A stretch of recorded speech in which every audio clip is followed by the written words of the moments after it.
So we're going to put a half cup of milk and a third cup of water into our mixing bowl. This is our stand mixer. Then we're going to add 2 eggs, a quarter cup of butter. It's melted butter that I used, a quarter cup of sugar, 2 teaspoons of salt. I use sea salt, pink Himalayan sea salt. And then we're going to use 4 cups of all-purpose flour.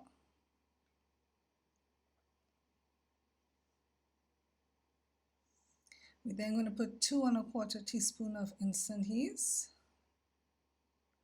And we're going to put on our paddle attachment in order to start mixing everything together. So we're going to mix away to incorporate everything. Now what I find is that usually I do have to add a little more water.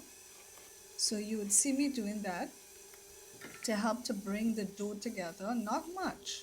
I would slowly add a little water to help to bring everything together. So that's what you see me doing there. Just adding a little amount.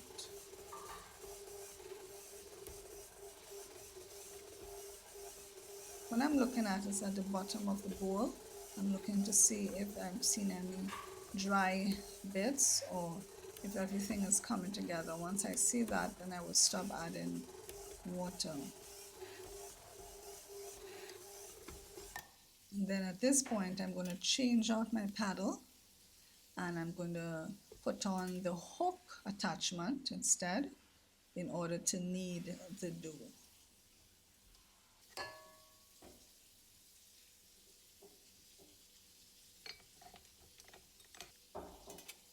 So once I put on the hook attachment, I will knead the dough for about 8 minutes.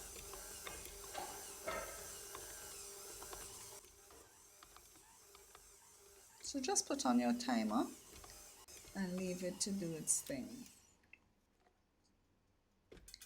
After it's finished kneading, we will then remove the bowl from the stand mixer, and I'm now going to form the dough into a rounded ball.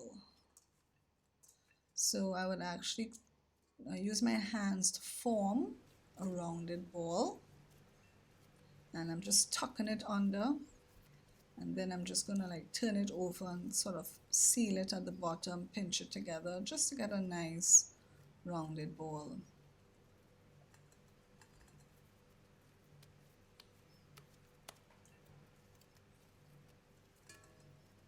Nice. So once that's done, we're now going to add a little bit of oil. So I'm going to put a little bit of oil in the bottom of the bowl, and then I'm going to add some more oil on the top of the dough to help it to remain nice and moist and not to stick, as we're going to leave this now to rest. So once we have our oil, they're nicely done.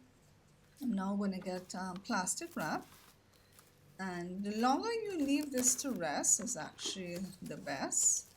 So I left my own to rest maybe for about 4 hours.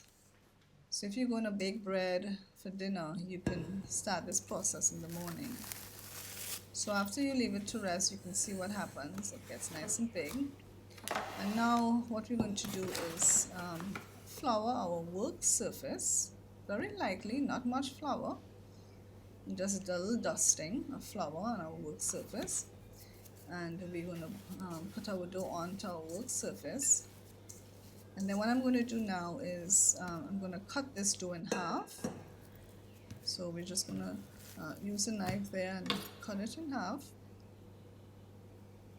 And then I'm going to work with one piece or one half, and I'm going to I have the idea, well, I have my baking pan there, so I know the size of my baking pan. So I'm just going to actually pull out my dough. I'm elongating my dough basically to the almost the size of my baking pan, and I'm going to, as what you see me doing there, is spreading it out thinly, and then I'm going to put it into thirds. So you notice I brought in one half, I brought in the next half. Then I'm going to seal one of the edges using my knuckles, as you can see there. And then I'm going to roll the other end towards the side that I sealed with my knuckles. I'm just going to roll it, roll it, roll it in. Nice. That's about the size of my bread pan. So I put parchment paper just to make it easy to come out. And I'm now placing the dough inside the bread pan. And again, we're going to leave this to rest because it has to rise again. So I'm just going to cover it with some plastic wrap again. Leave to rest maybe for another 2 hours or so.